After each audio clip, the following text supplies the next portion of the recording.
ये क्या है? एहसान मामू का लाहौर का एड्रेस। आयशा एहसान मामू के साथ ही लाहौर गई है। तुझे ये कहाँ से मिला? मिला? अरे को ढूंढा है मैंने।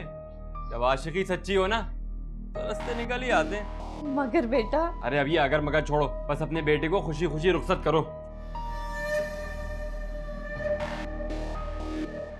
हाँ कहाँ पहुंचा? ओ भाई अपनी छोड़, मेरी बात सुन। आज शाम को हम लोग लाहौर जा रहे हैं, तू बस फटाफट कैंट स्टेशन पहुंच जा। यार 2-4 जोड़े रख लेना, हम कौन सा वहां शिफ्ट हो रहे हैं। तुझे जो कहा है वो सुन बस। चल ठीक है, ओके।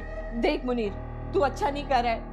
अभी तो बेटा तू जेल से रहा होके आया। अम्मा तुम जानती हो डरने वालों में से नहीं हूँ।